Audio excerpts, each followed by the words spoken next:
ओम शांति। मीठे बच्चे,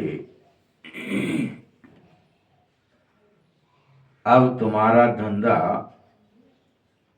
मनुष्यों को सुजाग करना है।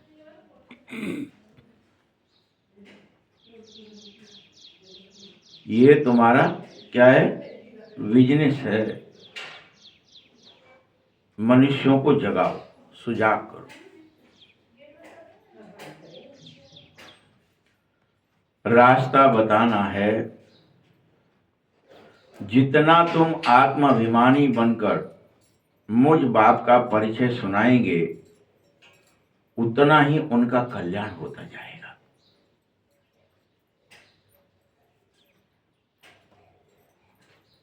इसीलिए तुम इस धंधे में लग जाओ।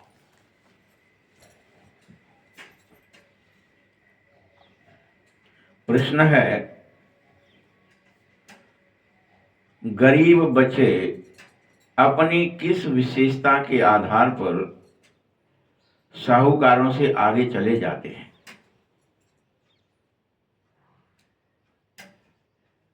ऐसी क्या विशेषता है कि जो वो साहूकारों से भी आगे चले जाते हैं? उत्तर है, उनको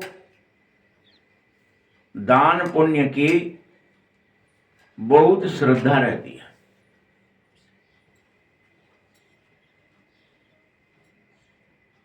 वह भक्ति भी बड़ी लगन से करते हैं।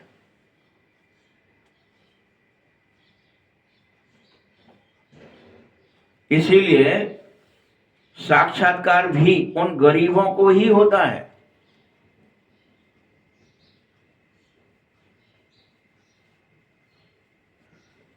उनके अंदर विश्वास है और श्रद्धा है। साहूकारों को तो सदैव अपने धन का ही नशा रहता है।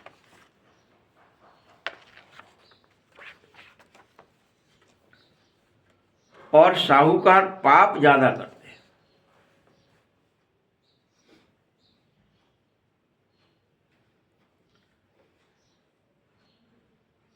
इसीलिए गरीब बच्चे साहूकार बच्चों से आगे चले जाते हैं। वो पाप नहीं करते, उन्हें श्रद्धा होती है, उन्हें विश्वास होता है, उन्हें साक्षात्कार होते हैं।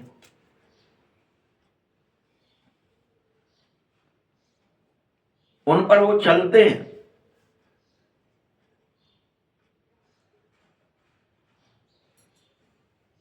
यही एक मूल कारण है साहूकारों से गरीब बच्चों को आगे जाने का।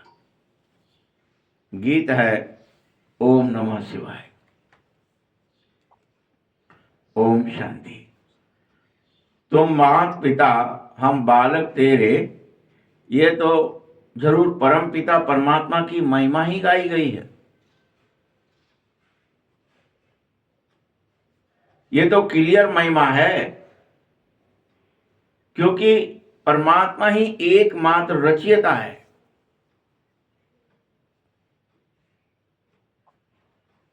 भल जो लौकिक माँ बाप हैं, वह भी बच्चे के रचयिता होते हैं शरीर के, परंतु पारलौकिक बाप को तो क्या है, रचयिता कहा ही जाता है।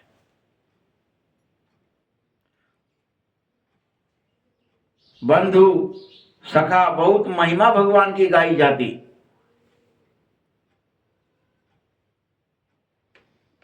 तुम ही हो बंधु सखा, तुम ही हो।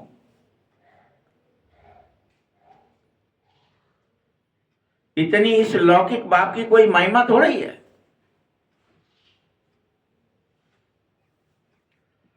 परमात्मा की महिमा बहुत ही अलग है।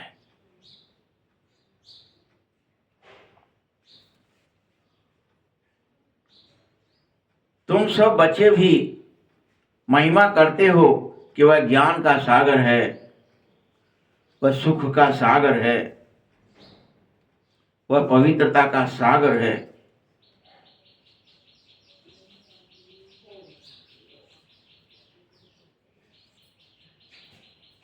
मीठे बच्चों, वास्तव में ही उसमें वह ज्ञान का सागर है। और ज्ञान कोई शरीर निर्वाह की पढ़ाई का नाम नहीं है। क्या पढ़ लिए, किताबें कुछ डिग्रियां ले ली और उससे आप शरीर निर्वाह कर पा रहे हो, नौकरी लग गई, उससे भोजन चल रहा है, बस। ये कोई ज्ञान नहीं है।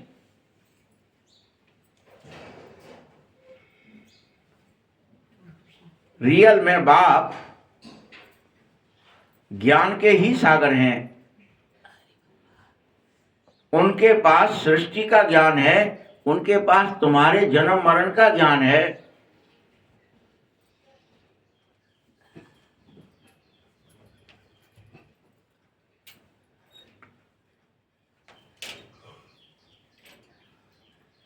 तो वही ज्ञान सागर पतित पावन ठहरे।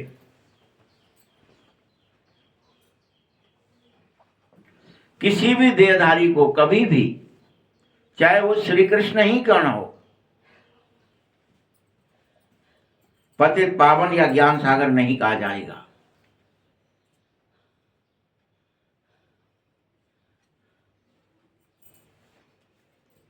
परमपिता परमात्मा की महिमा बिल्कुल न्यारी है, इसे समझो।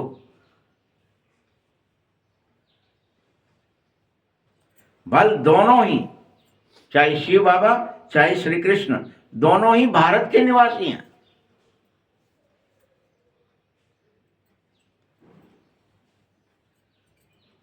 शिव जयंती भी भारत में मनाई जाती तो कृष्ण जयंती भी मनाई जाती है।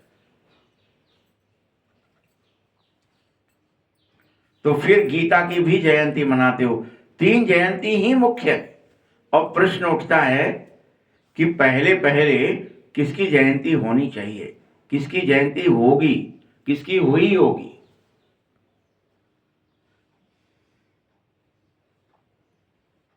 शिव की या कृष्ण की।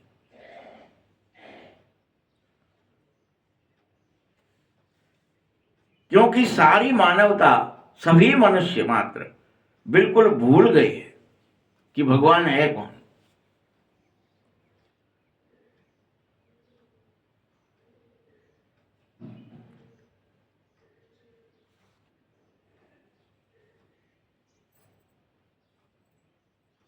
इस भूल के कारण,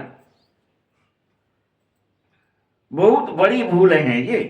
कृष्ण की जयंती बड़े धूमधाम से प्यार से मनाई जाती है, लेकिन शिव जयंती का इतना किसी को ज्यादा पता ही नहीं है।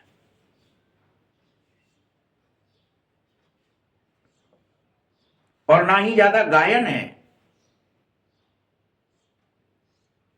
क्योंकि शिव के लिए भगवानुवाच भी नहीं लिखा है। शिव ने आकर किया क्या, यह भी किसी को पता नहीं है। उनको गृहस्थ दिखा दिया, बाल बच्चे किए, और कोई जन्माया तो कोई दैत्य ही जन्म गया, कोई अंधकासुर जन्म गया, कोई फलाना जन्म गया। उनकी कहानी भी ऐसे बना दी।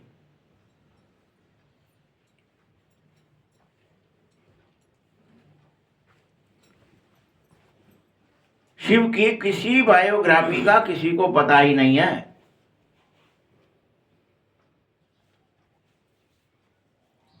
जबकि कृष्ण के लिए तो बहुत बातें लिख दी हैं कि उसने गोपियों को भगाया, फलाना किया, ये किया, ये किया।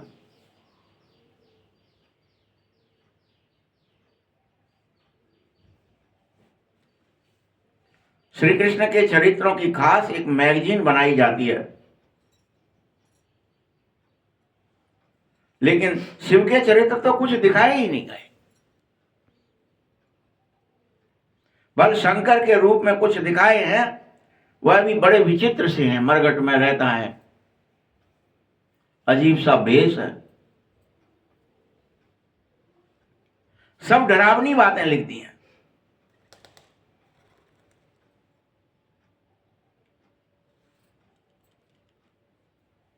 और उसके बीच में भी एक बहुत विचित्र बात यह करी कि कृष्ण की जयंती कब हुई, फिर गीता जयंती आ गई बीच में कि कृष्ण ने गीता सुनाई। अरे बच्चों, जब कृष्ण बड़ा हो तब तो ज्ञान सुना पाए। कृष्ण के बचपन को तो कैसे दिखाया कि टोकरी में डाल करके यमुना पार ले गए।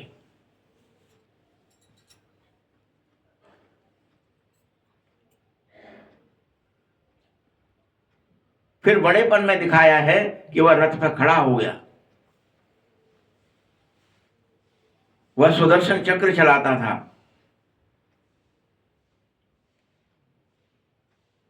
बस एक ही चित्र बड़ेपन का दिखाते, बाकी सब चित्र तो छोटेपन के ही दिखाए।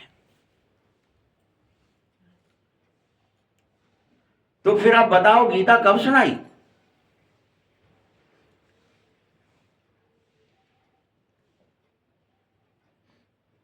उसी समय तो नहीं सुनाई होगी जब लिखते हैं फलाने को भगाया, इसको ये किया। वह 17-18 साल का बच्चा दिखा देते।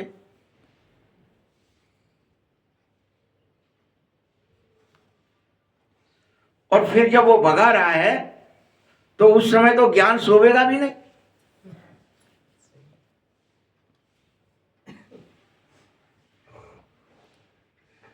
क्योंकि ज्ञान तो जब बुजुर्ग हो जावे तब सुनावे।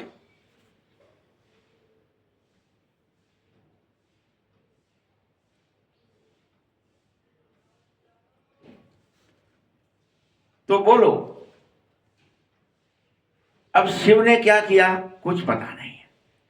कारण एक ही है, तुम सब भारतवासी अज्ञान की नींद में सो गए हो। कुछ अपने अंदर भी विचार सागर मंथन नहीं करना चाहते।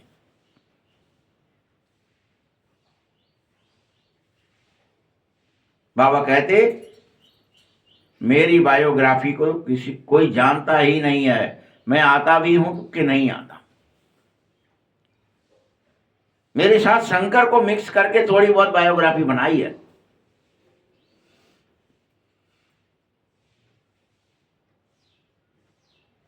मैं आया तो मैंने क्या किया ये किसी को पता नहीं।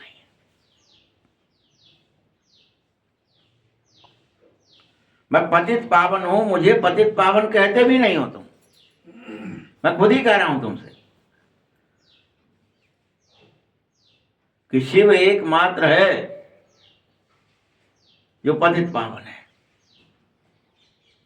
उसके पास ही है, वो चेतन को जड़ कर सकता है, जड़ को चेतन कर सकता है, वो पतित को पावन बनाता है। ये उसका काम है जो लिखा ही नहीं है।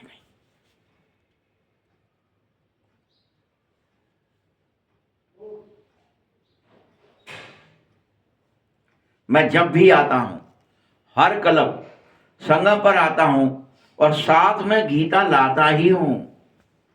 कोई अलग से नहीं जन्मता है गीता।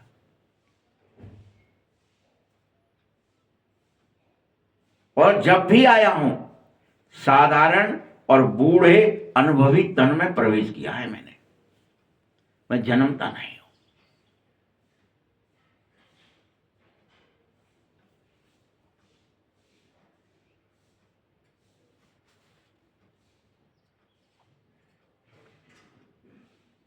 मीठे बच्चों, इसलिए फिर समझो, शिव जयंती इस भारत में मनाई जानी चाहिए थी,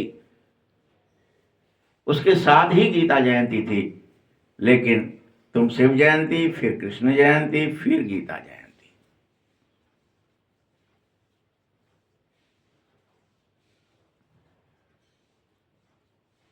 फिर राम की भी जयंती बाद में होती है।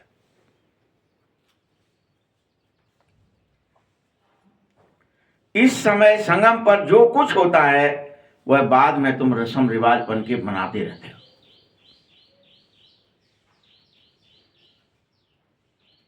याद रखना, जो कुछ भी हो रहा है, ये जयंती वगैरह भी, जन्मदिन भी, ये सब अभी मनाए जाएंगे।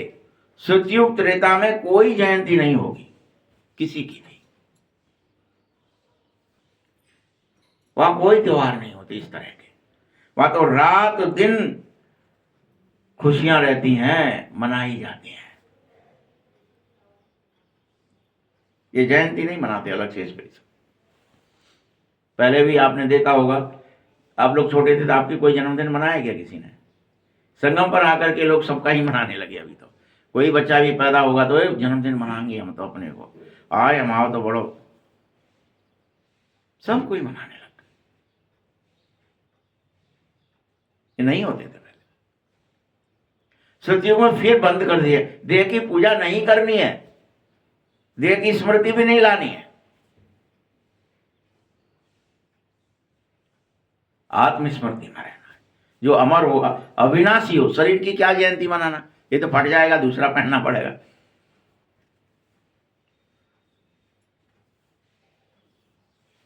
क्योंकि अभी ये विश्वास हो गया है कि शरीर ही हम है। आत्मस्मृति भूल गए हो कि हम अविनाशी हैं, अमर हैं। इसलिए इस समय शरीर को बहुत महत्व दे रहे हैं बच्चे। सतयुग में सूर्यवंश, त्रेता में चंद्रवंश, लेकिन किसी की ज्यादा महिमा नहीं होगी।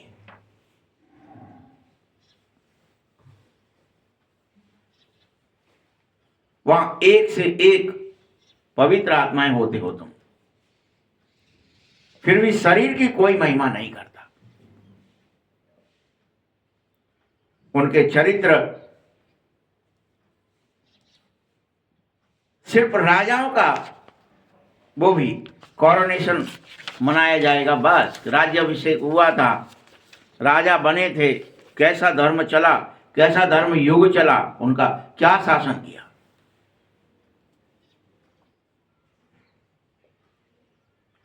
आजकल तो बर्थडे मनाना कॉमन बात हुई है।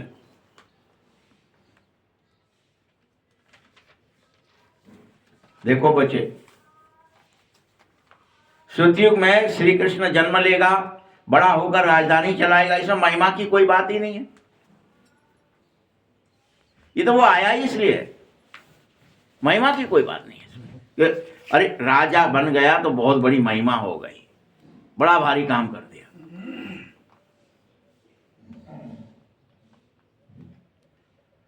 वहां लक्ष्मी नारायण की भी कोई महिमा नहीं होती। द्वापर से तुम महिमा गाते हो कि उनका बड़ा सुखमय, शांतमय, आनंदमय, प्रेममय, ज्ञानमय राज्य था, सातों का युग था। तुम करते हो क्योंकि तुम अज्ञानी हो जाते हो। वो तो खुद महिमा भी नहीं करते, उनकी कोई महिमा नहीं करता। सतयुग त्रेता में सुख का राज्य चलता ही है, वहां दुख की कोई बात ही नहीं है जो महिमा करी जाए।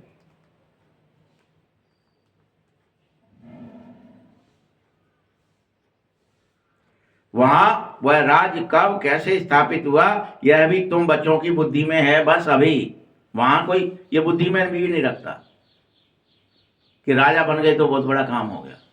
वहां तो सब एक कुटुंब है, और कुटुंब में कोई एक मुखिया बना दिया उन्होंने, भैया तुम करो, ये मालिकी हमसे नहीं होती है। उससे बड़े भी होते हैं, उससे छोटे भी होते हैं। जो मालिक बनना चाहता है सो बन जाता है। यहाँ घरों में कोई मालिकी करता है, वसुदेव कुटुंबों में, यहाँ कुटुंबों में कोई, तो उसकी कोई महिमा है क्या बहुत बड़ी? उसकी और निंदा ही करते हैं लोग। अरे यार तुमने हमारे साथ अच्छा नहीं किया, तुमने ये अन्याय कर दिया। द्वापर के बाद तो अन्याय शुरू हो जाता है, पक्षपात होने लगता है, कहीं कुछ होने लगता है, तो और डिफिशियंसी आती है उल्टा। राजा बनने पर विकृति कही जाती है।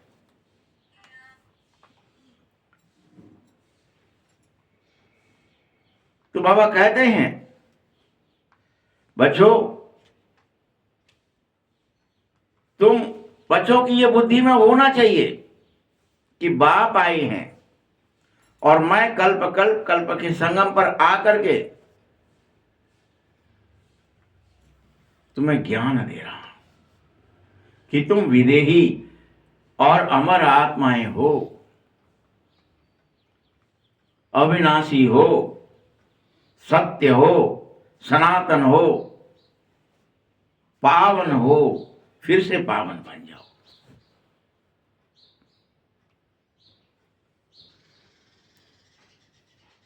सतयुग आदि पावन दुनिया होगी, वहां चलो।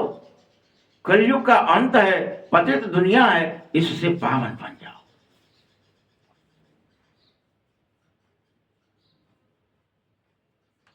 मैं तुम्हारा बाप भी हूं भाई, मेरी बात सुनो। तुम बच्चों को सब वर्षा दूंगा, पवित्रता से लेकर हर वर्षा। कल्प पहले भी दिया था, इसीलिए तो तुम मुझे मानते हो, परंतु मेरा नाम भूल जाते हो। और द्वापर युग से जब शास्त्र लिखते हो तुम ही, तो कृष्ण का नाम डाल देते हो कि जरूर कृष्ण ने सुनाई होगी गीता, भगवान ने नहीं। कृष्ण को भगवान कह देते हो।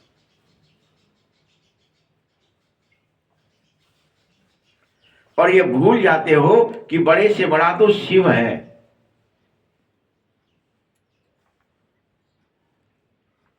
न कि कोई देहधारी।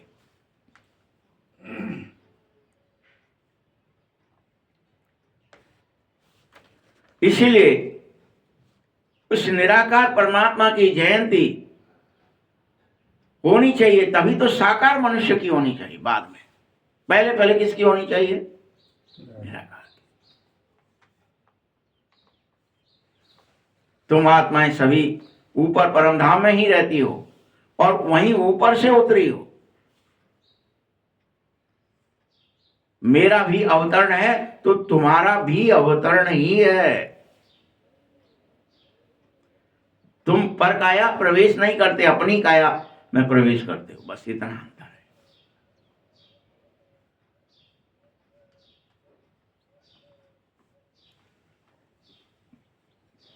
इसलिए मैं अवतारी हूं, कृष्ण नहीं। बल उसके लिए लिख दिया है प्रगट कृपाला, राम जी के लिए लिख दिया प्रगट कृपाला दीन दयाला कौशल्या हित। खूब गाते हो तुम कि नहीं वो प्रकट हुआ है, वो जन्मा नहीं है, वो अजन्मा है, वो अविनाशी है। ये मेरी महिमा को उसके साथ जोड़ दिया है। कृष्ण ने तो माता के गर्भ से जन्म लिया, कृष्ण ने बाकायदा पालना ली होती है। तो राम तो लेगा ही, जब कृष्ण लेगा तो राम क्यों नहीं लेगा?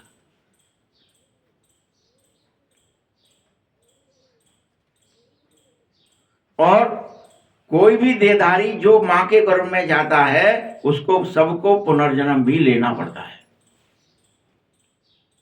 आना ही है पुनर्जन्म।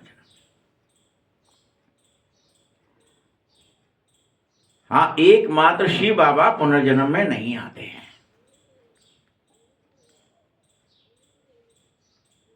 क्योंकि वो जन्म नहीं लेते, वो अवतरित होते हैं।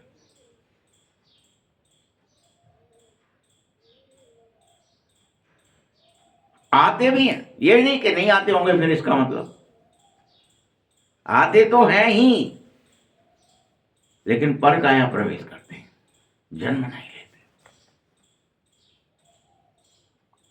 यह सब बातें बैठ बाप इसीलिए समझा रहा है कि तुम्हें मेरी बात पर विश्वास हो जाए।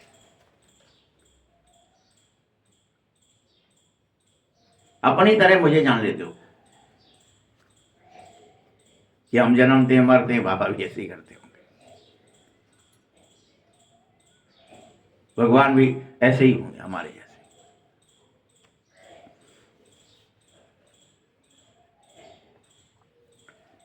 बाबा समझाते ब्रह्मा द्वारा स्थापना, क्योंकि शिव को तो अपना शरीर नहीं है ना, तो इसलिए मनुष्य समझ बैठते हैं कि ये ब्रह्मा स्थापना करता है। ब्रह्मा द्वारा स्थापना शिव करते हैं, यह बात हट गई, सिर्फ ब्रह्मा द्वारा स्थापना कह दी।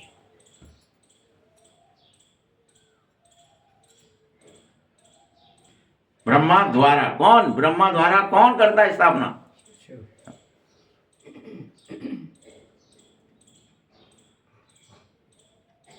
थ्रू ब्रह्मा, द्वारा माने थ्रू विष्णु पालना, थ्रू विष्णु शंकर विनाश। तो ये बाबा करता बाबा है, लेकिन थ्रू करता है, इनडायरेक्ट।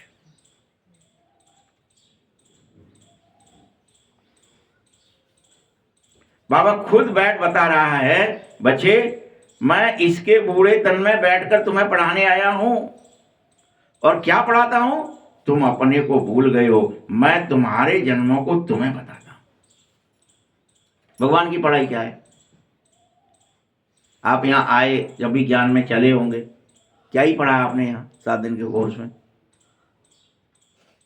चाहे वो झाड़ पढ़ेंगे, चाहे सृष्टि चक्र पढ़ेंगे, सीढ़ी पढ़ेंगे, क्या ही है उनमें? तुम्हारे अपने जन्मों को बताया है बाबा ने कि तुम ऐसे चढ़े थे, ऐसे गिरे थे, इतने जन्म लिए तुमने, ये किया, ये किया, तुम भूल गए हो।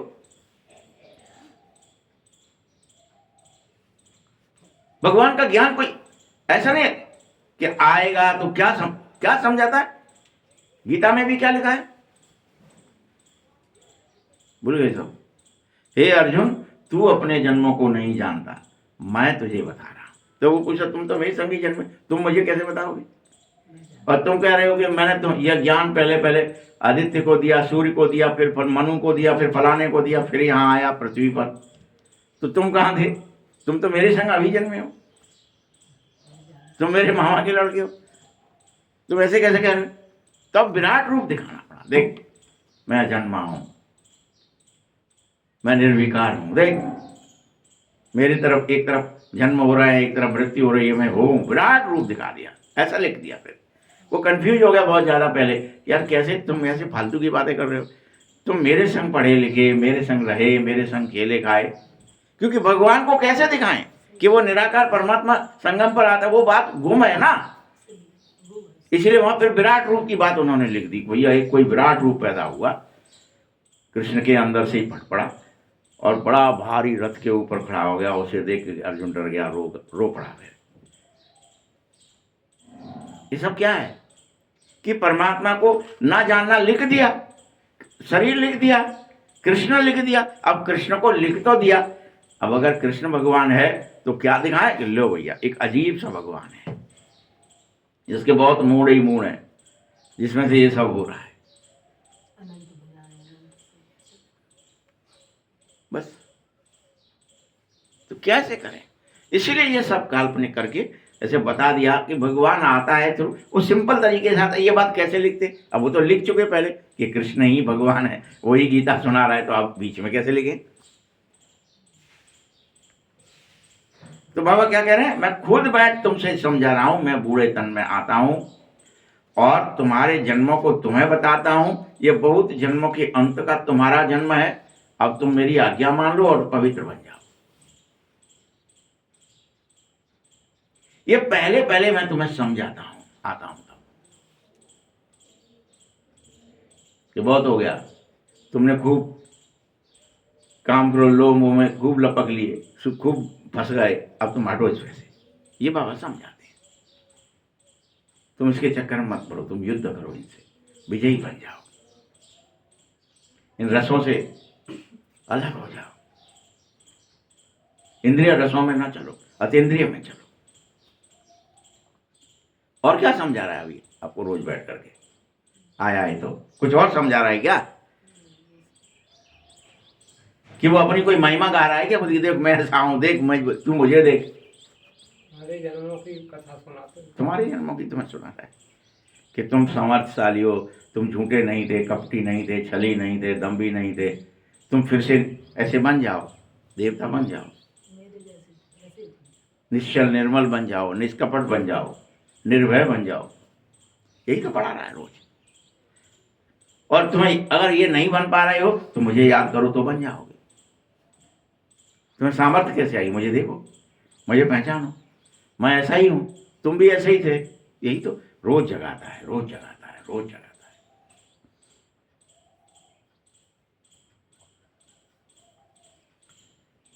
तो सबसे पहले ये समझो कि शिव जयंती सबसे बड़ी है।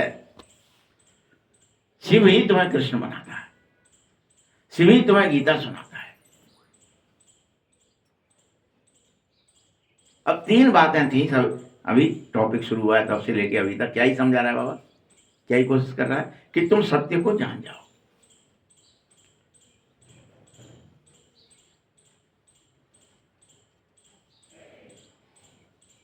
ये सब समझने की बातें हैं, लेकिन वास्तव में शिव जयंती के बाद झट से गीता जयंती हो जानी चाहिए। शिव आएगा तो गीता का जन्म हो ही गए जाएगा। वह आते ही तुम्हें क्या सुनाता है? गीता ज्ञान सुनाता है कि तुम एक शरीर नहीं हो, ज्योति स्वरूप आत्मा हो, तुम एक अजर अमर अविनाश, शरीर अलग है, तुम अलग। यही तो बात गीता यही तो कह रही है, यही तो गीता ज्ञान है। तुम जन्म मरण में रहते हो, तुम पावन थे फिर धीरे धीरे पतित बने, तुम 16 क्लास संपूर्ण थे, यही तो गीता ज्ञान। यह पॉइंट बुद्धि में 24 घंटे रखो, पॉइंट तो ढेर होंगे। अनेक बच्चों को बगैर नोट किए याद न रह सकेंगे। बाबा इतना नजदीक है, फिर भी तुम्हें बाबा की बात समझ में नहीं आ रही और बाबा समझ में नहीं आ रहा। तुम्हारे अति नजदीक है, फिर भी तुम्हें दिखाई नहीं दे रहा ना, तो तुम सोचते कहाँ है बाबा, कहाँ है, कहाँ बात कर रहा है, कैसा है, दिखाओ है, समझाओ। इतना नजदीक होते हुए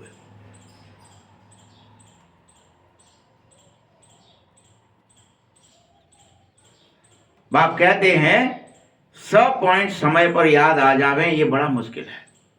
जब माया आती है तो पॉइंट भुला देती है। क्रोध आएगा तो तुम भूल जाएंगे जी हमें क्यों आ गए, गुस्सा क्यों आ रही है, रौब क्यों आ रहा है, भूल ही जा। सामने परिस्थिति आई और लोभ कर बैठे, परिस्थिति आई और मोह में फंस गए, भूल जाते हो कि मैं निर्विकार हूं, मैं लोभी नहीं हूं। ये संसार की सब वस्तु यहीं की है, यहीं रह जाएंगी, यहीं प्राप्त हुई है, यहीं छूट जाएंगी। मरघट में जाएंगे तो थोड़ा बहुत एक आध को होगा, नहीं तो नहीं होगा वहां भी आपसे। बड़ा मुश्किल है। बाबा समझाता है बच्चे, शरीर का बाप अलग है, आत्मा का बाप अलग है, यह राज समझो। मैं तुम्हारी आत्मा का पिता हूं, शरीर का नहीं।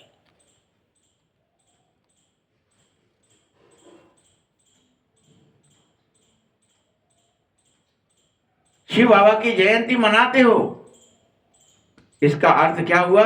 वह जरूर आता ही होगा। अगर ना ही आए तो जयंती क्यों मनाएंगे भाई? कोई आया ही नहीं है, कोई आया ही नहीं था कभी, भगवान आता ही नहीं है, तो फिर उसकी जयंती का क्या मतलब है? कौन मनाएगा? आएगा नहीं तो कुछ करेगा नहीं।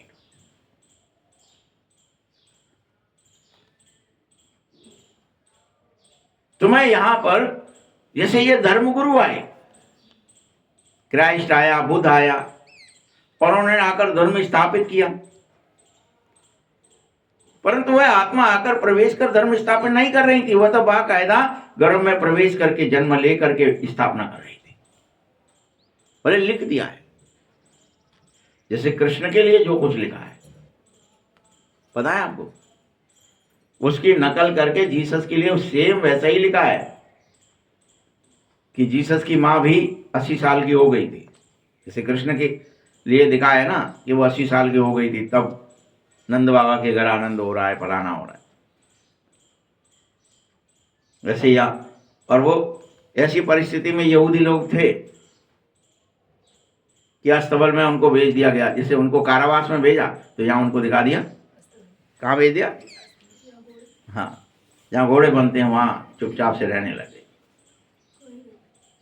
और उसको भी वो पवित्र आत्मा थी मरियम, बिना कामना वासना के वो गर्भ आया और बिना कामना वासना के गर्भ आने पर भी वो पैदा हो गया 80 साल की उम्र में। मैरी बोलते उसको, मैरी, मरियम, जो भी उसके नाम रखे, फिर कि उसने फिर साक्षात्कार कराए, मैं आ रहा हूँ, तारनहार हूँ, फलाना हूँ। जैसे जैसे वहाँ दिखाया है कि वो जन्म से पहले यशोदा को उनको दिख रहा है, देवकी को, कि मैं आ रहा हूँ, वैसी कहानी बनाई गई है। तो बाबा यहाँ क्या कह रहे हैं कि क्राइस्ट आया, ऐसे बुद्ध आया तो बुद्ध की माँ को देखा कि कोई हाथी आ रहा है और प्रवेश हो रहा है। तो पूछा गया, भैया ये क्या सपना है? कि कोई एक दिव्य आत्मा आ रही है, या तो महा सम्राट बनेगा, चक्रवर्ती, या तो फिर बहुत बड़ा महात्मा बनेगा। ये ऐसा सपना इसलिए हुआ है। कहानियां सब एक दूसरे से लिंक कर दी हैं धर्मगुरुओं की।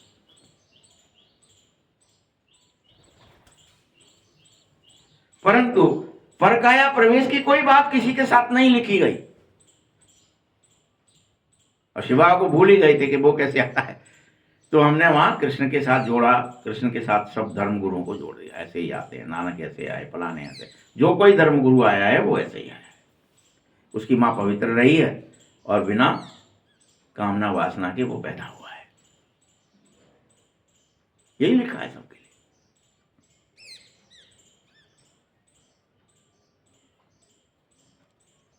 अरे बच्चों,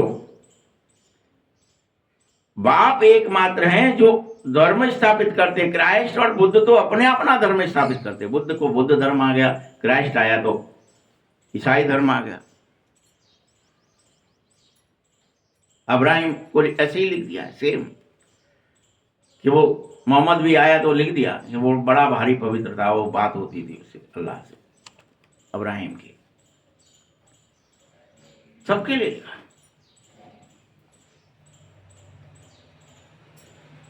वह आत्मा आकर प्रवेश कर धर्म स्थापित कर देती हैं, लेकिन हेवनली गॉड फादर, सृष्टि के रचयिता तो भगवान ही है, उनको सब भूल जाते हैं। वो धर्म स्थापना किया तो वो धर्म के बन गए कि तुम हिंदू हो गए, तुम मुसलमान हो गए, तुम सिख हो गए, तुम ईसाई हो गए, तुम यहूदी हो गए, तुम पारसी हो गए, तुम ज्यूज हो गए, ना जाने कितने तरह के धर्म बन गए। परंतु ये स्थापना थोड़ी है, ये धर्म की स्थापना है, ये सृष्टि की स्थापना नहीं है। अभी बाप सृष्टि के रचयिता है, तो जरूर नई सृष्टि रचते हैं, पुरानी थोड़ी रचूंगा। जो मैं रचता हूं उसे स्वर्ग कहा जाता है। भगवान जो रचता है उसे क्या कहते हैं? स्वर्ग कहते हैं। क्योंकि अभी जो भी किसी ने रचा वह सब नरक बनता चला गया। द्वापर से जो रचा नरक में ही रचा और नरक ही बनता चला गया। अभी सब नरक में ही हो। बाबा कहता, मैं कल्प कल्प कल्प के संगम पर आकर के तुम बच्चों को राजयोग सुनाता हूं, सिखाता हूं, ज्ञान देता हूं, और फिर से सिखा रहा हूं यह प्राचीन ज्ञान जो कल्प पहले सिखाया। किसने सिखाया? शिव बाबा का नाम गुम कर दिया, लिख दिया कि गीता का भगवान कृष्ण है, और अनेक विष्णु आदि के नाम दे देंगे, लेकिन शिव का नाम गुम कर देंगे। किसने सिखाया? कि वेद ने सिखाया, कि पुराण ने सिखाया, कि शास्त्र ने सिखाया, और नाम डाल देंगे, लेकिन भगवान का नाम गुम कर देंगे। शिव बाबा ही राजयोग सिखाता है, ये किसी को पता ही नहीं है, इसलिए उससे प्रेम कैसे हो कि भगवान हमारे राज खोल देता है।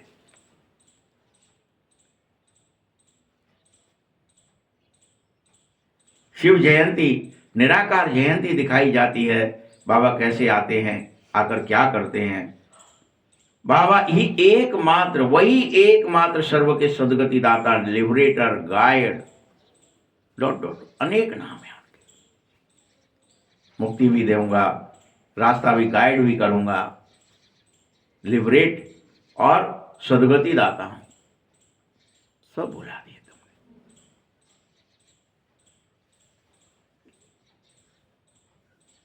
सर्व आत्माओं का गाइड हूं बच्चे, सर्व आत्माओं का।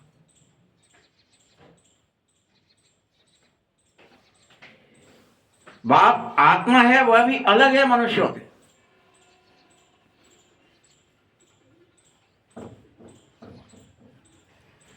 जैसे मनुष्यों का गाइड भी मनुष्य होता है, वैसे आत्माओं को गाइड भी आत्मा ही है, जिसे परम आत्मा कहते हैं।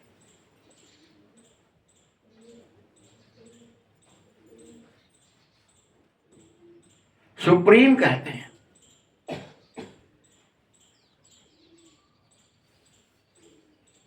मनुष्य तो सभी पुनर्जन्म लेने की वजह से पतित हो जाते हैं। बाप एकमात्र है जो पतित से पावन बनाता है।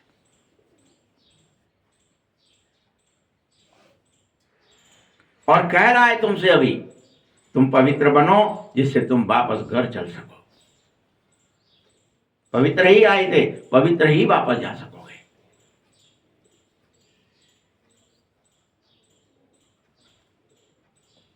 बाप पतित पावन लेने आया है तुम्हें, घर चलने की तैयारी करो, चलो घर।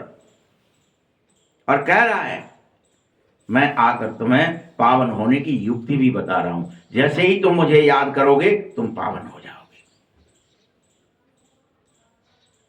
कैसे पवित्र बने बाबा? कोई प्रश्न कर सकता था ना, बाबा ने खुद ही बता दिया।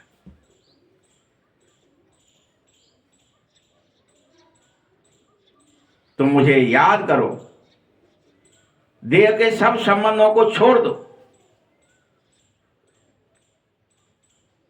कोई देहधारी यह बात कह ना सके, चाहे वो कृष्ण ही क्यों ना हो, कि तुम सब देह के संबंधों को, वो तो देह ही खुद है, वो देह से उत्पन्न, देह ही बन करके आया है, तो वो देह के संबंधों को छोड़ने की बात नहीं करेगा।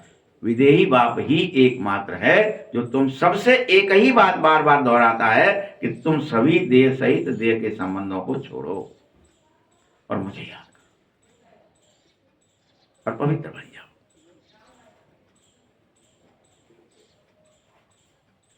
तुमने बहुत खेल खेल लिए, 84 जन्म ले लिए, तुम सब संबंधों में आ गए, बार बार तुमने संबंध निभाए।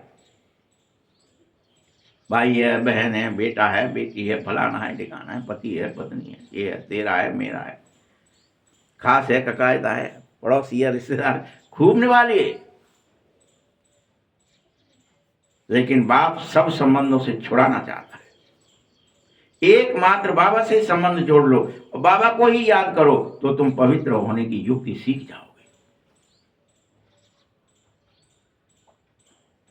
भल मुझे अपना शरीर नहीं है, लेकिन मैं तुम्हें फिर भी रूहानी यात्रा सिखा रहा हूं। तुम भी रूह हो और घर चलो।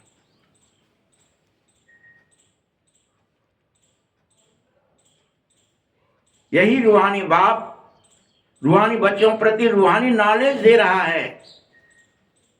तुम निर्विकार, निर्भय, निरअहंकार, निर्विघ्न आत्मा हो। तुम शरीर समझकर अपने को भूल गए हो कि तुम अनादि और अविनाशी हो। तुम भयभीत हो, आए मरे मरे मरे, हम शरीर है। मान से मरे, सम्मान से मरे, कोई की बेइज्जती हो जाए वो मर जाता है। नहीं लोग, अब तो बेइज्जती हो गया, अब क्या ही करेंगे जी करके, इज्जत चली गई, कैसे वैसे मर जाते।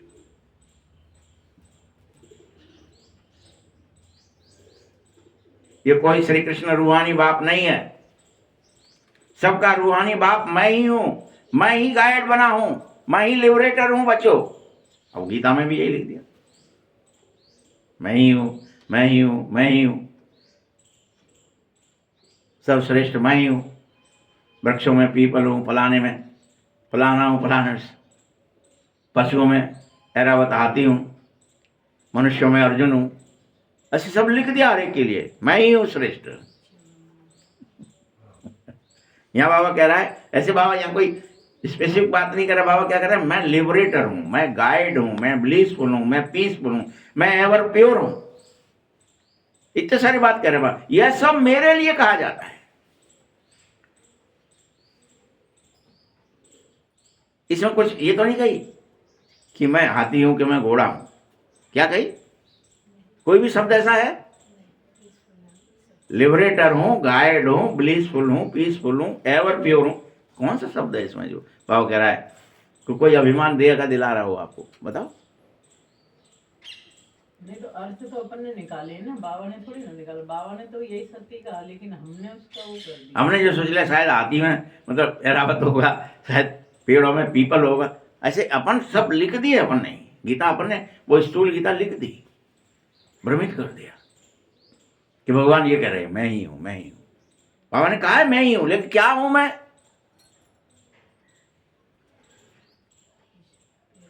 अभी मैं तुम सभी आत्माओं को ज्ञान दे रहा हूं, नॉलेजफुल हूं। बाप कहता मैं स्तन द्वारा तुमको जो चाहो ज्ञान वो दे सकता हूं। कौन सा ज्ञान चाहिए? आत्मज्ञान। तुम शरीर द्वारा, शरीर की स्मृति से ज्ञान नहीं ले सकते। शरीर द्वारा भी तुम ज्ञान तब ले सकते हो जब तुम्हें ये स्मृति हो कि मैं आत्मा ज्ञान ले रही हूं। ये कान ज्ञान नहीं ले रहे, बैठी हुई कान के द्वारा आत्मा ज्ञान ले रही है। आंख ज्ञान नहीं ले रही, आंख के देखने से आत्मा ही ज्ञान ले रही है। ये ब्रेन ज्ञान नहीं ले रही है।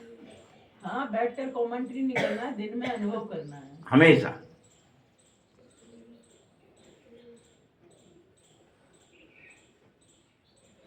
मैं गॉड फादर हूं, मेरा रूप भी है, मैं बिंदु रूप हूं, ज्योति रूप हूं।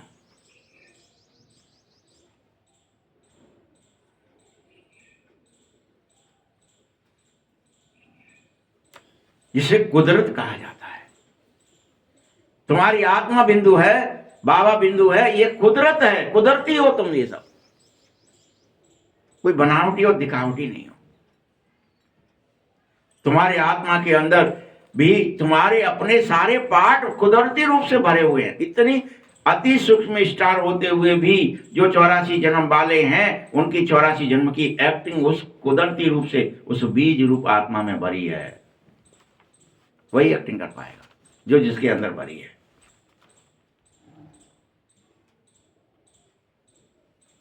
चाहे बरगद का बीज कितना ही छोटा होता है, लेकिन जब कुदरती रूप से जब वो बोया जाएगा, वो जब उगेगा तो क्या ही बनेगा?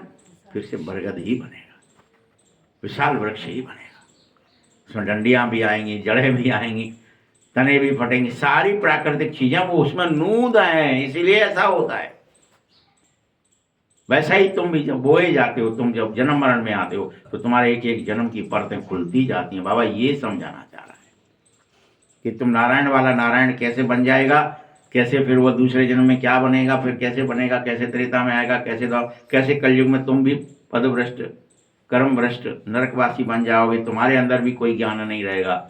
ये कुदरती है। पत्थर बुद्धि बने। ये कुदरती है। बाप भी ड्रामे में अपना पार्ट कुदरती बजाते। बाबा को ये नहीं कि बाबा कब आएंगे, बाबा कुदरती है। जब तुम रो पड़ोगे, जब तुम पतित हो जाओगे, सब तुम दुखी हो जाओगे, बाबा को आना ही पड़ेगा, कूद पड़ेगा, वो भी खेल में शामिल हो जाएगा। इसी को कहा जाता है कि मैं तुम्हारी सेवा करता हूं।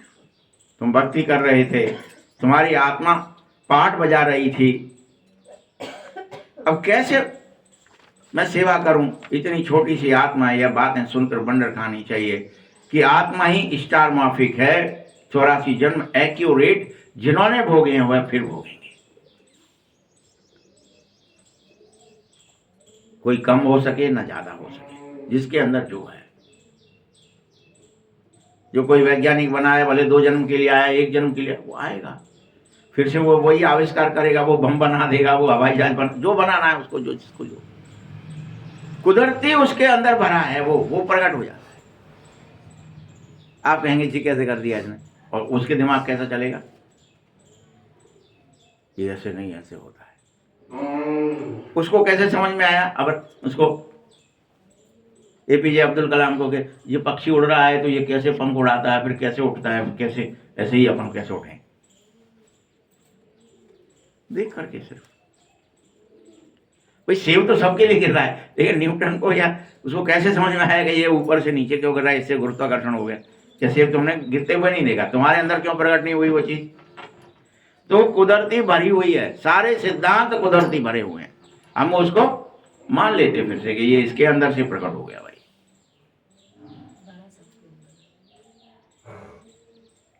नहीं, सबके अंदर सब कुछ नहीं भरा है। हम आत्माओं की अलग अलग एक्टिंग है, सबकी अलग अलग तरीके से वही एक्टिंग प्रकट होगी जिसकी जो है कल पहले। इसलिए तो अनेक है, एक नहीं है। सुख भी एक्यूरेट भोगोगे तो दुख भी एक्यूरेट भोगने पड़ेंगे। क्या कह रहे हैं? सुख का भी पार्ट एक्यूरेट है, सतयुग में जाने वाले जाएंगे, जो नहीं जाने वाले हैं वो नहीं जा पाएंगे।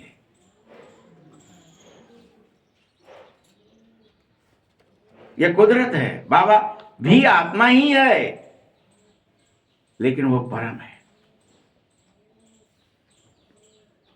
उसमें सारा ज्ञान भरा रहता है, वो कभी खत्म नहीं होता, वो कुदरती है उसमें।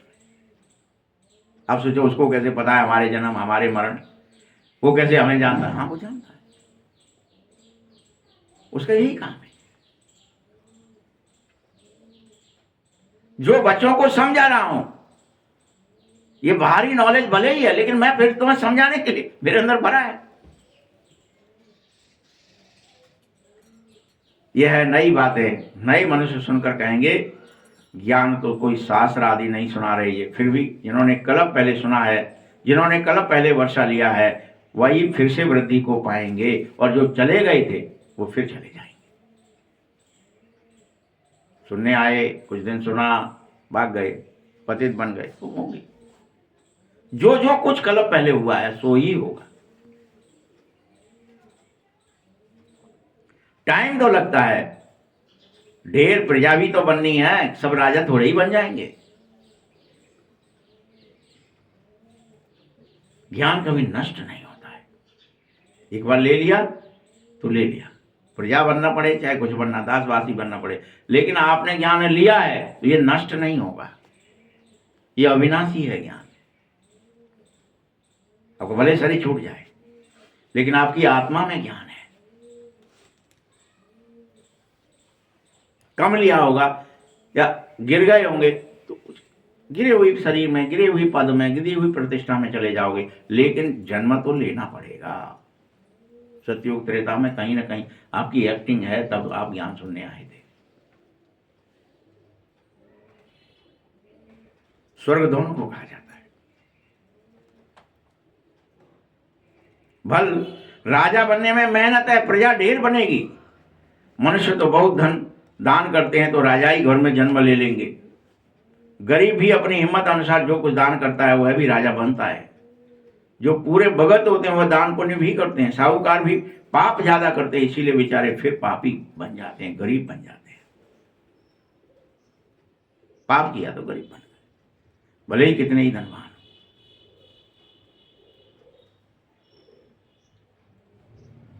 जो बहुत प्यार से थोड़ा सा भी दान करता है उसे बहुत मिलता है। गरीब भक्ति भी बहुत करते और अभिलाषा करते, दर्शन दो नहीं तो हम गला काट लेंगे। कैसे होते गरीब लोग? हमें तो क्या ही चाहिए? दर्शन दो। साहूकार ऐसा नहीं कर सकते, इसीलिए फिर साक्षात्कार भी गरीब को होता है।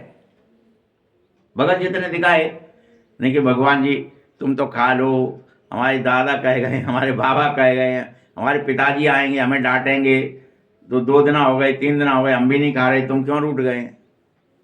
अब हम मरते हैं नहीं तो तुम खा लो। तुमने कहा अच्छा ठीक है मरो मत, आ जाओ चलो खाते हैं, अपन दोनों संग खेलेंगे, संग खाएंगे। ऐसे अनेक भक्त हो गए।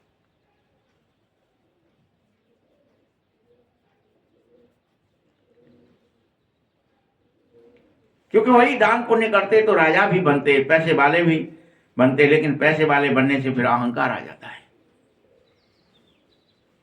तो गरीब भी बनते। ये खेल है।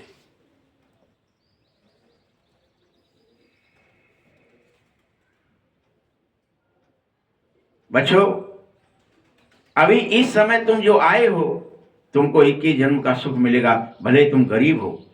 गरीब ज्यादा आए हैं, साहूकार तो सबसे पिछाड़ी में आएंगे। जब उन्हें लगेगा अब तो बम गिरेगी, अब तो फैक्ट्रियां भी जल जाएंगी, अब तो हमारे कारखाने बंद, तो अब हमारा धन भी नहीं चलेगा, तो फिर आएंगे। कहाँ है भगवान जी, कहाँ आए हैं, दिखाओ तो जरा, कहाँ है, हम भी याद कर लें थोड़ा सा। साहूकार कब आएंगे? सबसे लास्ट में आएंगे, वो नहीं सुन पाएंगे जल्दी।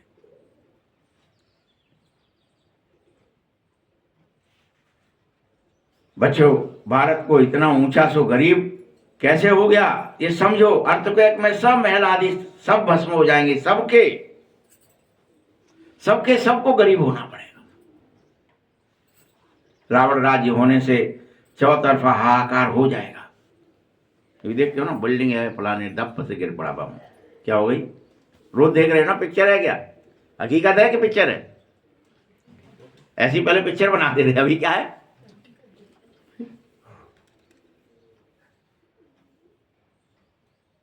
वो पिक्चर तो वैसी छोटी सी होती थी, उसमें दिखा देते थे यूं ही कि हाँ ये बड़ी सी है, फिर उसमें बम गिर रही है, ये हो रहा है। यहाँ तो एक्चुअल में हो रहा है। रोज देखो, टीवी खोल लो जरा सा, फलानी जगह गिरा दिया, यहाँ ये पटक दिया, ये धुस्स हो गया, वे पुष्स हो गया, कितने ही मंजिल है, क्या भी है, गोविंदाय नमः।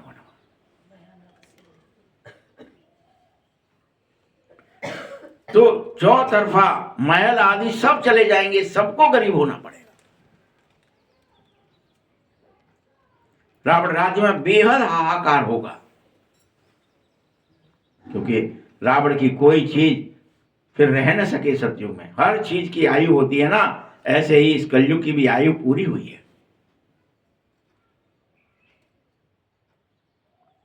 तो होना ही खत्म, सारा भव का माया का खत्म हो जाएगा। वहां जैसे मनुष्यों की आयु बड़ी होती है, वैसे मकान भी आयु बड़ी होती है, वैसे बनाए जाते हैं। इसीलिए वहां सोने के महल होते हैं।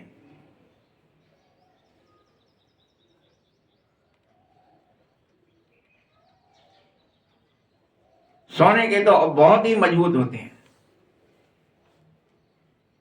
नाटक में भी दिखाते हैं ना, लड़ाई होती है, मकान टूट फूट जाते हैं, फिर बनाए जाते हैं। उनकी बनावट ऐसी होती है जो स्वर्ग के महल आदि बनाए जाएंगे। ऐसे तो नहीं दिखाएंगे कि मिस्त्री लोग कैसे मकान बनाते हैं, वो तो पिक्चर बना ना सके। हाँ, समझते हैं वही मकान होंगे। आगे चलकर तुमको एक एक चीज का साक्षात्कार होगा बच्चों, कि मकान कैसे होंगे तुम्हारे, कैसे तुम बनाओगे, उसका साक्षात्कार होगा। कहां से लाओगे सोना, कैसे हीरे जवाहरात जड़े जाते हैं उसमें, उनके अंदर युक्ति निकलेगी। जो बनाते हैं कलप पहले जिन्होंने बनाए थे, वो फिर पैदा होंगे, वैसे मनुष्य आएंगे फिर बनाने वाले, विश्वकर्मा कहे जाएंगे। आगे चल तुमको हर चीज का साक्षात्कार होगा।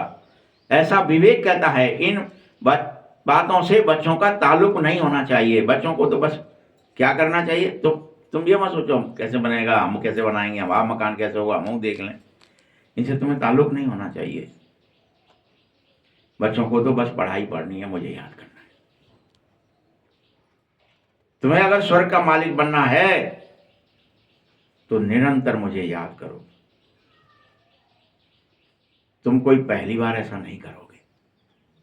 तुमने अनेक बार स्वर्ग और नरक बार बार पास किए हैं, बीते हैं तुम्हारे लिए। जाने कितनी बार कल्प बीत गया, कितनी बार घूम गया गाड़ी, फिर आ जाती है, फिर घूम जाती है, फिर आ जाती है, फिर घूम जाती है। उसके लिए कोई बड़ी बात नहीं है।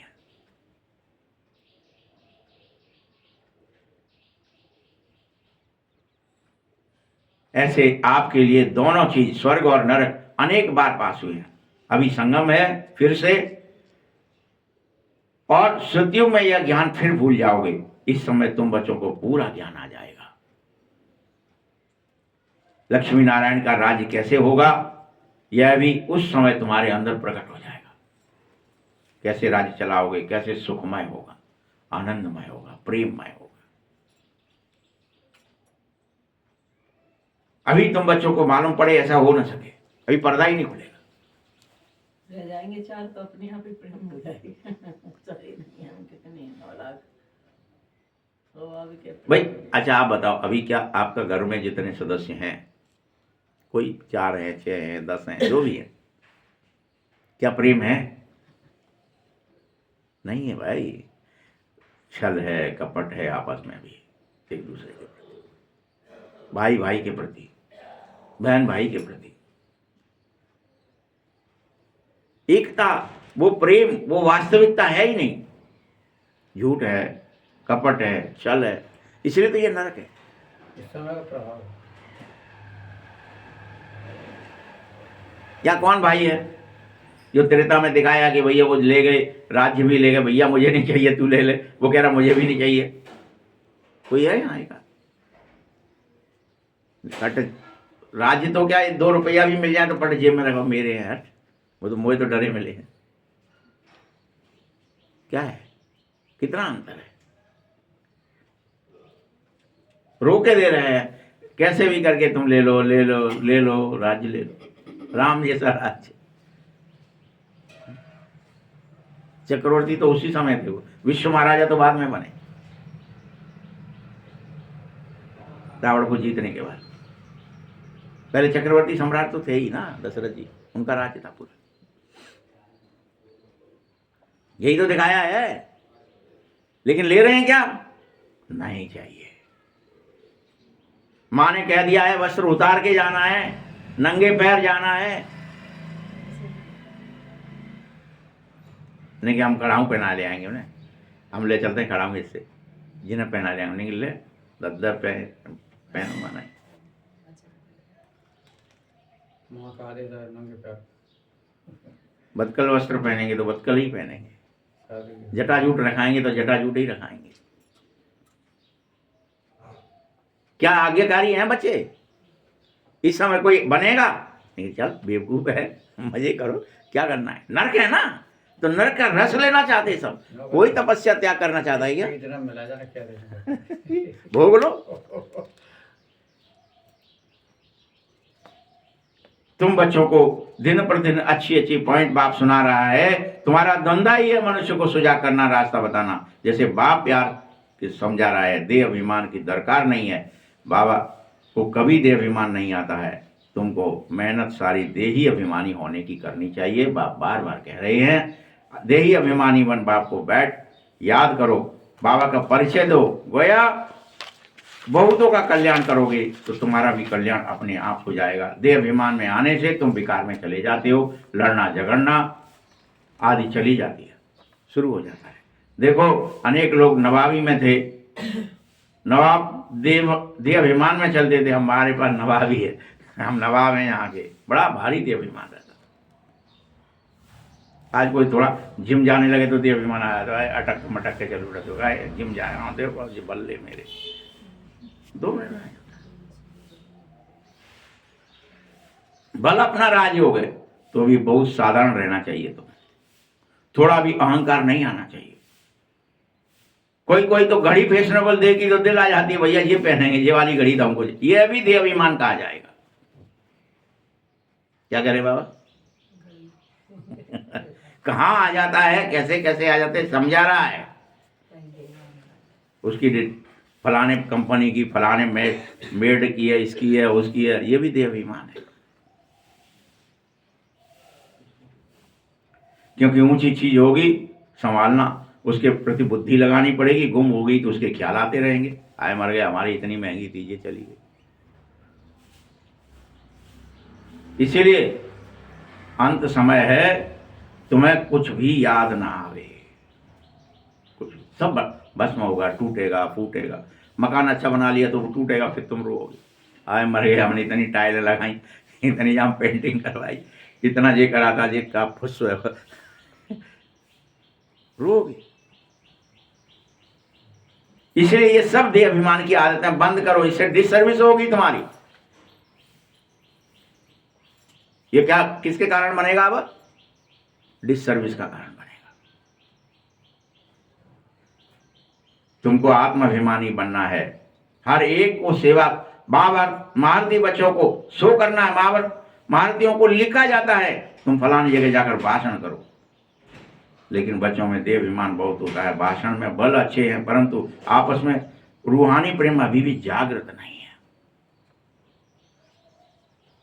भले भाषण बोल रहे हो, लेकिन रूहानी प्रेम से नहीं बोले, हाँ इन आत्माओं का कल्याण हो जाए, ये सब चक्रवर्ती या नारायण स्वरूप बन जाए, ये सब भूल जाए देह को, दुनिया को, रिश्ते नातों को, ये सब आत्माभिमान में चले जाए। वो रूहानी प्रेम जागृत नहीं हो रहा अभी भी।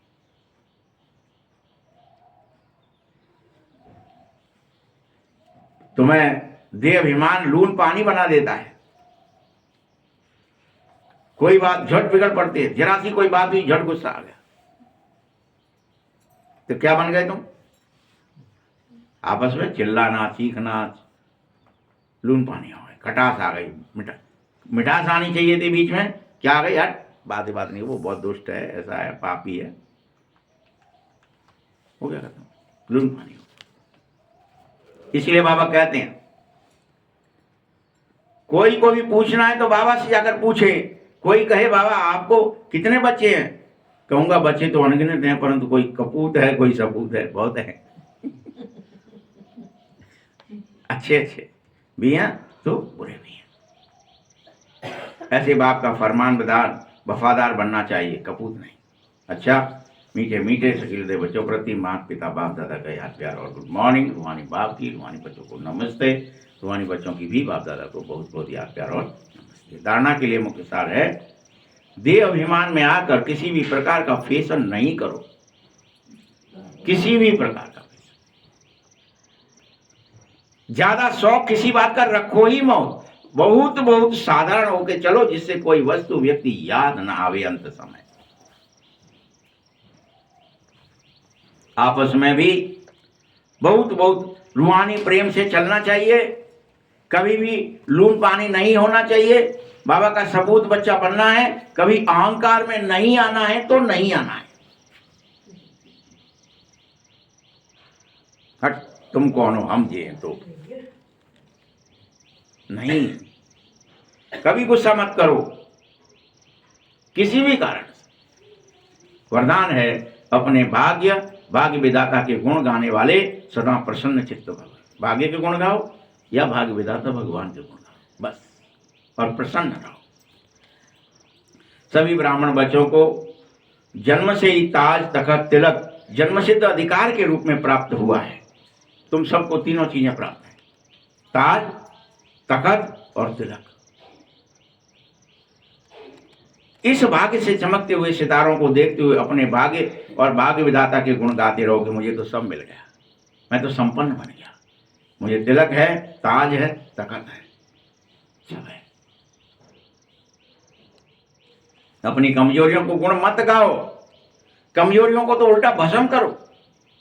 हम अभी भी, अरे हमें ये आलस बहुत है, अलबेले बहुत हैं, क्रोधी बहुत हैं, इनके गुण मत गाओ, भूल जाओ उन्हें, भस्म करो।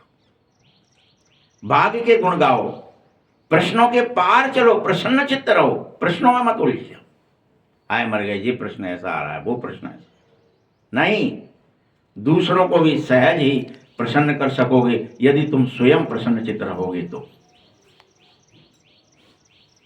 स्लोगन है, एक नामी और इकोनॉमी की चलन ही ब्राह्मण जीवन की सफलता का आधार है।